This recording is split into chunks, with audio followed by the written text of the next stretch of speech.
Audio Jungle.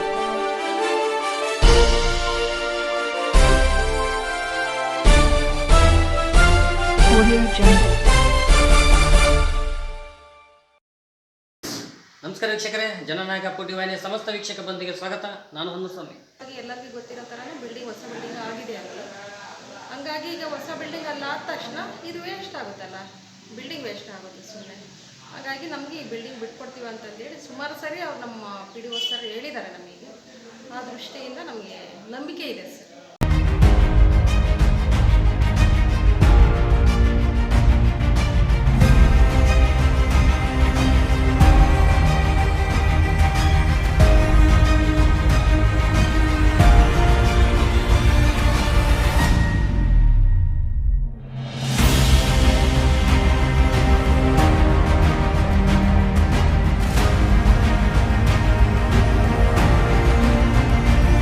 ಇನ್ನೊಂದು ಏನು ಹೇಳ್ಬೇಕಪ್ಪ ಅಂದರೆ ನಮ್ಮ ಪಿ ಡಿ ಒ ಬಗ್ಗೆ, ಅವ್ರ ಬಗ್ಗೆ ಒಂದು ಬುಕ್ಸನ್ನೇ ಬರೀಬೋದು, ನಾ ಕಂಡ ವ್ಯಕ್ತಿ ಅಂತೇಳಿ. ಯಾಕಂದರೆ ನಾನು ನೋಡಿದ ಒಂದು ಜೀವನದ ಶೈಲಿಯಲ್ಲಿ ತುಂಬ ಬಡತನದಿಂದ ಬಂದಿರತಕ್ಕಂಥ ವ್ಯಕ್ತಿ ಅವರು.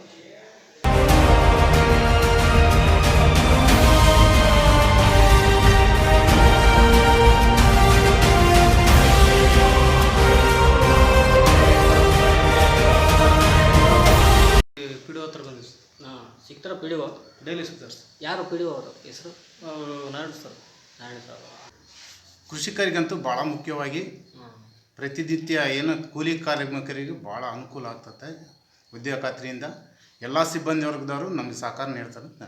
ಇಲ್ಲಿ ಈಗ ನಾರಾಯಣಪ್ಪರು ಬರೋದಕ್ಕಿಂತ ಮುಂಚೆ ಗ್ರಂಥಾಲಯ ಮುನ್ಸೂರಾಗಿತ್ತು. ಜಾಗ ಕಟ್ಟಡ ಮಾಡೋಕ್ಕೆ ಜಾಗ ಇದ್ದಿಲ್ಲ. ಅದರಿಂದ ಇದಾಯ್ತು. ಮತ್ತು ಆಮೇಲೆ ಶಾಲೆ ಕೊಟ್ಟಿದ್ವು, ಒಂದು ಶಾಲೆ ಕಟ್ಟಡ ಕೊಟ್ಟಿದ್ವು, ಶಾಲೆಯಲ್ಲೇ ನಡೆಸ್ತಾಯಿದ್ರೆ. ಈಗ ಹೊಸ ಬಿಲ್ಡಿಂಗ್ ಆದರೆ ಇದು ಕೊಡ್ಬೇಕಂತ ನಾವು ಒಂದು ತೀರ್ಮಾನ ಮಾಡಿದ್ವಿ. ಬ್ಯಾಂಕಿಗೆ ಕೆಳಗಡೆ ಮೇಲೆ ಇದಕ್ಕೆ ಕೊಡ್ಬೇಕಂತ ಒಂದು ಆದ್ಯತೆ ಮಾಡ್ಕೊಂಡು. ಏನೇನು ಕೆಲಸಗಳು ಮಾಡಿಕೊಡ್ತಾರೆ? ಇಲ್ಲ ಇಲ್ಲಪ್ಪ, ನಮಗೆ ಕೆಲಸನ ಮಾಡಿ ಕೊಡ್ತಾರೆ. ದುಡ್ಡು ಕೇಳ್ತಾರೇನಾ? ಐದು.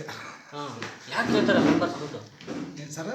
ಮೆಂಬರ್ಸ್ಗಳು ಯಾಕೆ ಕೇಳ್ತಾರೆ ದುಡ್ಡು? ಏನೋ ಲೈಟ್ ಹಾಕ್ಸ್ಬೇಕು ಚರಂಡಿಗೆ? ಇಲ್ಲ ಹಂಗೇನಿಲ್ಲ, ನಮ್ಮದೇ ವ್ಯವಸ್ಥೆ ಚೆನ್ನಾಗೈತೆ. ಎಲ್ಲ ಸ್ಟಿಕ್ ಇದ್ದರೆ ಚೆನ್ನಾಗೈತೆ. ಹೌದೇನಾ? ಹೌದು. ಹೆಂಗೆ ಟೈಮಿಂಗ್ ಹೆಂಗೆ ಅವ್ರದ್ದು ಬರೋದು ಹೋಗೋದು? ಬರೋದು 10 ಗಂಟೆಗೆ ಬಂದುಬಿಡ್ತಾರೆ ಸರ್. ನಿಮ್ದು ಏನೇನು ಕೆಲಸ ಪೆಂಡಿಂಗ್ ಇದೆ? ನೀರಿಂದು, ವಾಟರ್ದು? ನಮ್ಮದು ಏನು ಪೆಂಡಿಂಗ್ ಯಾವುದಿಲ್ಲ ಸರ್. ಏನು ಕೇಳ್ತಿರಲ್ಲೇನು ವಾರ್ಡ್ಗಳಾಗ? ಯಾವುದು ಜನ ಏನಂತ ಇದ್ದಾರೆ? ಜನ ಏನಂತಾರೆ ಸರ್, ಜಲ್ದಿ ನೀರು ಬಿಡ್ದಿದ್ರೆ ಮತ್ತೆ ಕೇಳ್ತಿರ್ತಾರೆ ಅಷ್ಟೇ. ಅಷ್ಟು ಬಿಟ್ಟು ಏನಿಲ್ಲ. ಎಷ್ಟಿದಾವೆ ಫಿಲ್ಟರ್ ನೀರು ಮಾಡಿಸಿದ್ರಿಲ್ಲ ನಿಮ್ಮ ಪಂಚಾಯತ್ ಕಡೆಯಿಂದ? ಎಷ್ಟಿದಾವೆ? 4 5 ಅದಾವೆ ಸರ್. 5 ಫಿಲ್ಟರ್ ನೀರು. ಎಷ್ಟು ಕೆಟ್ಟೋಗ್ಯಾವ ಅದರಲ್ಲಿ? 2 ಕೆಟ್ಟೋಗ್ಯಾವ. 2 ಕೆಟ್ಟೋಗ್ಯಾವೇನ? ಮತ್ತೇನು ಹೆಂಗೆ ಕತೆ ಅದು? ಯಾರು ಮಾಡಿಸಿಲ್ಲ? ಅವರು ಇಂಜಿನಿಯರ್ ಬರ್ಬೇಕು, ಮಾಡಿಸ್ಬೇಕು. ಮತ್ತೆ ಜನ ನಿಮ್ಗೇನು ಕೆಟ್ಟೋದು ವಾರ್ಡಿಗೆ ಹೋದ್ರೆ ಏನಂತಾರೆ? ಮತ್ತೆ ನಮ್ಮ ಇಲ್ಲೇನು ಕರೆಕ್ಟಾಗಿ ಅದಾವೆ, ನಡೀತದೆ ಸರ್. ಬೇರೆ ಊರಾಗೆ ಮತ್ತೆ ನೀವು ಪಿ ಡಿ ಒ ಗಮನಕ್ಕೆ ತಂದಾರೆ ಸರ್. ಹೇಳಿದ್ರಿ ನೀವು? ಹೇಳಿದ್ದಾರೆ. ಏನಂದ್ರೆ ಅವರು? ಮಾಡೋಣ ಒಂದು ಸ್ವಲ್ಪ ಕೆಲಸಗಳಿದ್ದಾವೆ ಹಂಗೆ ಹಿಂಗೆ ಅಂತ ಹೇಳ್ತಾರೆ ಸರ್. ಗ್ರಂಥಾಲಯದ ಬಗ್ಗೆ ಎಲ್ಲ ಪಿ ಡಿ ಒಗಳು ಬಂದಾಗೆಲ್ಲ ಪ್ರಯತ್ನ ಮಾಡ್ತಾನೆ ಇದ್ದಾರೆ. ಇಲ್ಲಿ ಸ್ಥಳಾವಕಾಶ ಲೋಕಲ್ಲ ಕಲಿಸ್ಕೊಡ್ತಾ ಇಲ್ಲ ಸರ್, ಅದೇ ಸಮಸ್ಯೆ ಆಗ್ತಿದೆ. ಎಲ್ಲ ಸರ್ವೆ ನಂಬರ್ ಇದೆ ಸುತ್ತ. ಅವರು ಸರ್ವೆ ನಂಬರ್ಗಳವರು ಜಾಗ ಒಂದು ಸ್ವಲ್ಪ ಕೊಡ್ತೀವಂತಾರೆ ಒಂದು ಸರಿ, ಆಮೇಲೆ ಇಲ್ಲ ಅಂತಾರೆ. ಜಾಗ ನಮ್ಗೆ ಅವಕಾಶ ಮಾಡಿಕೊಟ್ರೆ ಗ್ರಾಂಟ್ ಕೂಡ ಆಗಿತ್ತು ನಮ್ಗೆ ಲೈಬ್ರರಿಯಿಂದ ಒಂದು ಸರಿ. ಆದರೂ ಕೂಡ ಸ್ಥಳಾವಕಾಶ ಸಿಗಿದ್ದು ಸುಮ್ಮನಾಗ್ಯದ. ಈಗ ನಮಗೆ ಗ್ರಾಮ ಪಂಚಾಯತಿ ಬಿಲ್ಡಿಂಗು ಬೇರೆ ಕಡೆಗೆ ಆಗಿದೆ, ಫೈನಲ್ ಸ್ಟೇಜ್ನಾಗಿದೆ. ಅಕಸ್ಮಾತ್ ಅಲ್ಲಿ ಆದಾದಮೇಲೆ ಇನ್ನು ಗ್ರಂಥಾಲಯಕ್ಕೆ ಶಿಫ್ಟ್ ಮಾಡೋಣ ಅನ್ನೋ ಒಂದು ಭಾವನೆ ಇದೆ ಸರ್. ಎಲ್ಲ ಬಾಡಿದು ಪಿ ಡಿ ಒಸ್ನ ನಮ್ಮ ಎಲ್ಲ ಅನಿಸಿಕೆ ಹಂಗಿದೆ. ಅಂದರೆ ನಮ್ಮ ನಾರಾಯಣಪ್ಪ ಸರ್ ಇರೋದಕ್ಕಿಂತ ಮುಂಚೆ ಒಬ್ಬರಿದ್ದರು, ಶರಣಪ್ಪ ಸರ್ ಒಬ್ಬರಿದ್ದರು, ಮತ್ತು ಸರ್ ನಿಜಲಿಂಗಪ್ಪ ಸರ್ ಒಬ್ಬರಿದ್ದರು, ಮತ್ತು ಇವರು ಸ್ವಾಮಿ. 3 ಜನ 4 ಜನ ಹೆಸರು ನೆನಪಿಲ್ಲ ನನಗೆ. ಲಿಖಿತ ರೂಪದಲ್ಲಿ ನಾವೊಬ್ಬರೇ ಅಲ್ಲ, ನಮ್ಮ ಮೇಲ್ವಿಚಾರಕದ ಬಳಗದವರು ಮತ್ತು ಓದುಗರು ಮತ್ತು ಗ್ರಾಮಸ್ಥರು ಎಲ್ಲರೂ ಸೇರಿಬಿಟ್ಟಿನೇ ಮನವಿ ಪತ್ರ ಕೊಟ್ಟಿದ್ದರು. ಕೆಲವೊಂದು ಇಲ್ಲಿ ವಿಸಿಟ್ ಕೊಟ್ಟಾಗ ಕೆಲವು ಅಧಿಕಾರಿಗಳು MLAಗಳು ಆಗಿರ್ಬೋದು ಅವರೆಲ್ಲರನ್ನೂ ಕೂಡ ಮನವಿ ಮಾಡಿದ್ದಾರೆ. ಜಾಗದ ಸಮಸ್ಯೆ ಇರೋದ್ರಿಂದ ಎಲ್ರಿಗೂ ಸ್ವಲ್ಪ ತೊಡಕಾಗಿದೆ, ಅಷ್ಟು ಬಿಟ್ಟರೆ ಮತ್ತೆ ಏನು ಸಮಸ್ಯೆ. ನೀರು ಅಲ್ಲಿ ಬಂದಲ್ಲ ಇಲ್ಲಿ ಬಂದಲ್ಲ ಅಂತಾರೆ. ಒಂದೊಂದು ದಿನ ಕರೆಂಟ್ ಇಲ್ದಾಗ ಮೇನ್ ಲೈನ್ ಸಪ್ಲೈ ಅವು ಸರಿಗಿಲ್ದಿದ್ರೆ, ಕರೆಂಟ್ ಇದ್ರೇ ಎನಿ ಟೈಮ್ ನೀರು ಐತೆ, ಸೊಂಪು ಐತೆ ಸರ್, ಎಲ್ಲ ಒಳ್ಳೆ ಚೆನ್ನಾಗೈತೆ. ನಮ್ಮೂರಿಗೆ ಒಂದೇ ಕಾತರಕಟ್ಟೆ, ನಮ್ಮದು ಕಾತರಕಟ್ಟೆಗೆ ಒಂದು ಈಗ ಒಂದು 3 ದಿನ 5 ದಿನ ಲೈಟ್ ಇದ್ದಿಲ್ಲ ನೋಡಿ, ಅಷ್ಟೇ ಒಂದು ಅರ್ಧಕ್ಕೆ. ನಿನ್ನೆಲ್ಲ ಸರಿ ಮಾಡಿದ್ವಿ ಸರ್. ಏನು ಸಮಸ್ಯೆ ಕಿವ ಕೆಮ್ಮಂಗಲೆಲ್ಲ ಪಂಚಾಯತ್ ಇಲ್ಲಿ ಎಲ್ಲ ನೋಡ್ತಾರೆ ಸರ್, ಜವಾಬ್ದಾರಿಯಾಗ ನೋಡಿ ಮಾಡಿ. ಮತ್ತೆ 5 ದಿನ ಇಕ್ಬೇಕಲ್ಲ ಲೈಟ್. ಟಿ ಸಿ ಹೋಗಿತ್ತು, ಹೊರಗಡೆಲಿದ್ದು ಬರ್ಬೇಕಾದ್ರೆ. ಸುಮಿತ್ರ ಭವಾನಿ ಅಂತ. NRG ಬಗ್ಗೆ ನಾವು ಮಾಡ್ತಾ ಇರೋದು ಚೆನ್ನಾಗಿ ನಡೀತಾ ಐತಿ. ನಾವು ಒಂದು ವರ್ಕ್ನ 2 ಸಲ ವಿಸಿಟ್ ಮಾಡ್ತೀವಿ. ಒಂದು ವರ್ಕ್ನ 2 ಸಲ ವಿಸಿಟ್ ಮಾಡ್ತೀನಿ. ಇಲ್ಲಿ ಫೈಲ್ ಅಪ್ಡೇಷನ್ ಮಾಡ್ತೀನಿ.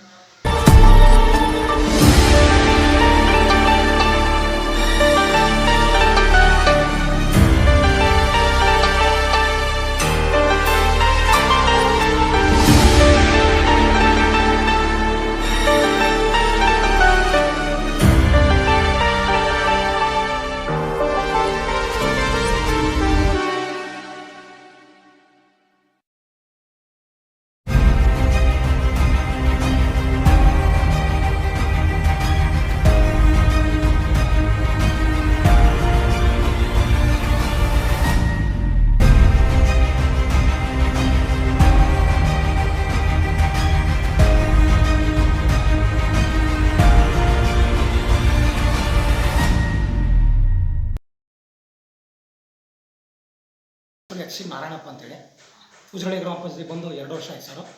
ನಾವು ಪ್ರತಿಯೊಂದು ಶಾಲೆ ಮತ್ತು ಅಂಗನವಾಡಿ ಎಲ್ಲವಕ್ಕೂ ವಿಸಿಟ್ ಮಾಡ್ತೀವಿ ಸರ್. ಬೆಳಗ್ಗೆ ಹತ್ತಿರ ಹೆಚ್ಚಿನ ದಿನಂಪ್ರತಿನೂ ಹೋಗಲ್ಲ. ಅಕಸ್ಮಾತ್ ಅಲ್ಲಿ ಸಮಸ್ಯೆಗಳು ಏನೋ ಬಂದಾಗ ಗ್ರಂಥಾಲಯದಲ್ಲಾಗಿರ್ಬೋದು, ಶಾಲೆಯಲ್ಲಾಗಿರ್ಬೋದು ವಿಸಿಟ್ ಕೊಡಿ ಸರ್. ಡೈಲಿ ಬಂದು ಹೋಗ್ತೀವಿ.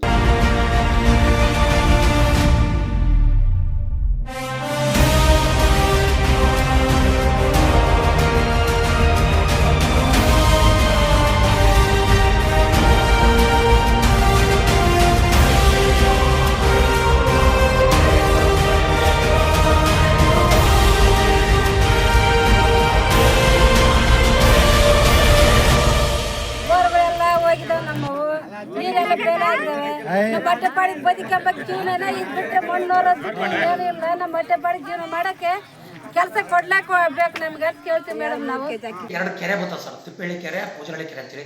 ಆ ಕೆರೆಗಳು ಇಂದಲಿದ್ದ ಪಟ್ಟಾದಾರರು ಇದ್ದಾರೆ ಅಂತಂದೇಳಿ ಕೋರ್ಟ್ನಲ್ಲಿ ನಡೀತಿದೆ. ಅಲ್ಲಿ ಕೋರ್ಟಿಗೆ ಅಡ್ಡಾಡ್ತಾ ಇದ್ದೀನಿ. ಆದರೂ ಸಾರ್ವಜನಿಕರಿಗೆ ನಾನೇನು ಜಮೀನು, ನಿಮ್ಮ ಕೆರೆ ಜಮೀನು ಯಾರಿಗೂ ಬೇರೆ ಬರ್ಕೊಟ್ಟಿಲ್ಲ, ಮಾಡ್ಕೊಂಡಿಲ್ಲ, ನಾವೇನು ಮಾರಿಲ್ಲ.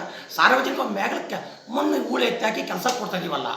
ಒಂದು ಕುಟುಂಬಕ್ಕೆ 1 ವರ್ಷಕ್ಕೆ 30,000 ರೂಪಾಯಿ ದುಡ್ಡು ಬರ್ತವೆ. ವಿದ್ಯಾಭ್ಯಾಸಕ್ಕಾಗಿರ್ಬೋದು, ಸಂಘ ಸಂಸ್ಥೆಗಳಿಗೆ ಆಗಿರ್ಬೋದು, ಅವರೆಲ್ಲರಿಗೂ ಅನುಕೂಲ ಆಗ್ತಾವಲ್ಲ. ಅವೇನು ಚೇಂಜ್ ಮಾಡಿಲ್ಲ ಅಂತಂದೇಳಿ ಕೋರ್ಟು ಕಚೇರಿಗೆ ಅಡ್ಡಾಡ್ಕೊಂಡು ಸಮೇತ ಕೆಲಸ ಕೊಡ್ತೀವಿ ಸರ್. ಅದರಿಂದ ಜನ ಭಾಳಷ್ಟು ನೆನೆಸಿ ನಮಗೆ ತೃಪ್ತಿ ಬರ್ತಿದೆ ಸರ್. ಎಷ್ಟು ಜನ ಕಾರ್ಮಿಕರು ಕೆಲಸ? ಸುಮಾರು 3,000 ಜನ ಇದೆ ಸರ್ ನಮ್ಮ 7 ಹಳ್ಳಿಯಿಂದ. ಎಲ್ಲ ಊರಾಗೂ ದೊಡ್ಡ ಊರುಗಳಿಗೆ 500ವರೆಗೂ, 500, 550, 600ವರೆಗೂ ಡೈಲಿ ಕೆಲಸ ಬರುತ್ತೆ ಸರ್. ಬ್ಯಾಚ್ ವೈಸ್ ಮಾಡಿದ್ದೀವಿ. ಸುಮಾರು 50ರಿಂದ 60 ಜನ ಮೇಟಿಗಳಾದರೆ ಎಲ್ಲರೂ ಸಾರ್ವಜನಿಕರು ಕೆಲಸಕ್ಕೆ ಬಂದು ಕೆಲಸಕ್ಕೆ ಹೋಗ್ತಾರೆ. ಅದು NMMS ಆ್ಯಪ್ ಅಂತ ಹೊಸದಾಗಿದೆ ಮಾಡಿ ಸರ್. 2 ಸಾರಿ GPS ಮಾಡಲೇಬೇಕು. ಒಂದು GPS-ಇಂದ ನೆಕ್ಸ್ಟ್ GPS 4 ಅವರ್ ಟೈಮಿಂಗ್ಸ್ ಅಂತತೆ. ಬೆಳಿಗ್ಗೆ 7 ಗಂಟೆ ಕೆಲಸ ಮಾಡ್ಕೊಂಡ್ರೆ ನೆಕ್ಸ್ಟ್ 11:30 ಅದ್ರ ಮೇಲ್ಪಟ್ಟು ವೇರಿಯೇಷನ್ ಹಾಕೊಂಡು ಹೋಗ್ತಾ ಇದೆ. ಸಿಬ್ಬಂದಿ ಚೆನ್ನಾಗಿ ಸಹಕಾರ ಕೊಡ್ತಾರೆ ಸರ್. ಇಲ್ಲಿ ಎಲ್ಲರ ಮಧ್ಯೆ ಚೆನ್ನಾಗಿ ಮಾಡ್ಕೊಂಡು ಹೋಗ್ತೀವಿ ಅಂತ ಒಂದು ಅಭಿಮಾನ ನಮ್ಮಲ್ಲಿದೆ ಸರ್. ನಾವು ಸಾರ್ವಜನಿಕವಾಗಿ ಎಲ್ಲ ರೀತಿಯಲ್ಲಿ ಕಷ್ಟ ಸುಖ ಸ್ಪಂದನೆ ಮಾಡ್ಕೊಂಡು ಅವ್ರ ಬೆರೆತುಕೊಂಡಿರೋದು ನಮಗೆ ಸಂತೋಷ ಆಗ್ತಾಯಿದೆ ಸರ್. ಇಲ್ಲಿ ಗಮನ ಇರಲಿಲ್ವಾ ಸರ್? ಇಲ್ಲಿ ಜಾಗದ ಸಮಸ್ಯೆ ಬರುತ್ತೆ, ಎಲ್ಲ ಪಟ್ಟಾದಾರ ಭಾಳ ಇದೆ ಸರ್. ಈಗ ಇಲ್ಲಿ ಎದುರುಗಡೆಗೆ ಬೇಕಾದಷ್ಟು ಜಾಗ ಐತೆ, ಅದು ಕೋರ್ಟ್ನಲ್ಲಿ ಇರ್ತದೆ. ಇದು ನಮ್ಮ ಹಳ್ಳಿಗಾಡು ಪ್ರದೇಶ ಸರ್. ಇದು ನಮ್ಮ ಆಲ್ರೆಡಿ ನಮ್ಮ ಪಂಚಾಯತಿ ಬಿಲ್ಡಿಂಗ್ ಸಮೇತ ಶೆಟ್ರ್ ಜಾಗದಾಗ ನಮ್ಮ ಹೆಸರಿಗೆ ಐತೆ. ಇದನ್ನ ಬಿಡಬೇಕಂತ ಕೂಡ ಇಲ್ಲಿ ಪದ್ಧತಿ ಇದೆ ಸರ್. ಅದು ಆ ಪ್ರಕಾರ ಜಾಗದ ಅಭಾವದಿಂದ ಕೈ ಬಿಟ್ಟಿದ್ದೀವಿ. ಈಗ ಹೊಸ ಬಿಲ್ಡಿಂಗು ಆಗಿದೆ ಆಗಲೇ. ಹೊಸ ಬಿಲ್ಡಿಂಗ್ಗೆ ನಾವು ಶಿಫ್ಟ್ ಆದ ನಂತರ ಇಲ್ಲಿ ಒಂದು ಕೊಡಬೇಕಂತ ತೀರ್ಮಾನ ಮಾಡ್ಕೊಂಡಿದ್ದೀವಿ ಸರ್. ಆಗಲೇ ನಾವು ಲೈಬ್ರರಿ ನಮ್ಮದು ಒಂದು ಪಾರ್ಟ್ ಆಫ್ ಅದು ಅಂತ ಅಂದ್ಕೊಂಡು ಪ್ರತಿಯೊಂದು ಥರದಲ್ಲಿ ಅದಕ್ಕೆ ಹೆಲ್ಪ್ ಮಾಡ್ತಾಯಿದ್ದೀವಿ ಸರ್. ನಾವು ಹಿಂದೆ ನಾನು ಬರೋದಕ್ಕಿಂತ ಬಿಫೋರ್ ಇಲ್ಲಿ ಪಂಚಾಯತಿಯಲ್ಲಿ ಆ ವರ್ಷದ ಅವಧಿಯಲ್ಲಿ 5 ಜನ PDOs 1 ವರ್ಷಕ್ಕೆ ಬದಲಾವಣೆ ಆಗಿದ್ದರಿಂದ ನಮ್ಮ ಗ್ರಂಥಾಲಯ ಭಾಳ ವ್ಯವಸ್ಥೆಯಿಂದ ಇತ್ತು ಅವಾಗಿನ ಟೈಮ್ನಾಗೆ. ಪೇಪರ್ ತೆಗೆಲಿ ಬರ್ತಿರಲಿಲ್ಲ. ಪೇಪರ್ ಇಲ್ಲ ಅಂತೇಳಿ ಇಲ್ಲೇ ಪಬ್ಲಿಕ್ಸ್ ನನಗೆ ಫೋನ್ ಮಾಡಿದ್ರು ಸರ್. ಅವತ್ತಿನ ದಿವಸ ಬರೋ ಒಂದು ಕಡೆ ನಾನು ಬಂದ ನಂತರ ಹಂತವಾಗಿ ಒಂದೇ ಸಾರಿ ಎಲ್ಲ ಆಗಿರೋಕ್ಕಿಲ್ಲ ಸರ್. ಎಲ್ಲ ಹಂತವಾಗಿ ಮಾಡ್ಕೊಂಡು ದಿನಪತ್ರಿಕೆ ಆಗಿರ್ಬೋದು, ಪಾಕ್ಷಿಕ ಆಗಿರ್ಬೋದು, 3-4 ಪೇಪರ್ ಕೂಡಿಸ್ಕೊಂಡು ಎಲ್ಲ ವ್ಯವಸ್ಥೆ ಮಾಡ್ಕೊಂಡು ಮಾಡಿದ್ದು ಸರ್. ಪ್ರೆಸೆಂಟ್ ಮಾಡ್ತಾರೋ ಇದೀವಿ ಸರ್.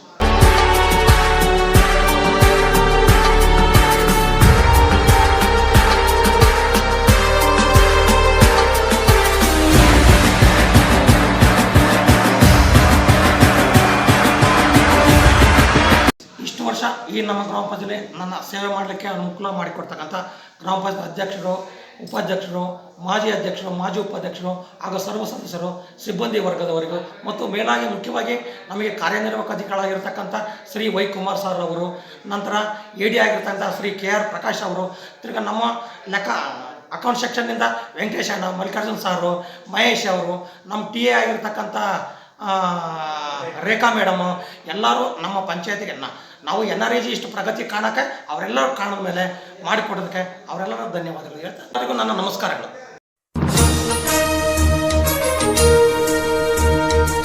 ಜನನಾಯಕ ಅಪ್ಪು ಟಿವಿ ಸಬ್ಸ್ಕ್ರೈಬ್ ಮಾಡಿ, ಶೇರ್ ಮಾಡಿ, ಲೈಕ್ ಮಾಡಿ. ಬಾಯ್ ಬಾಯ್.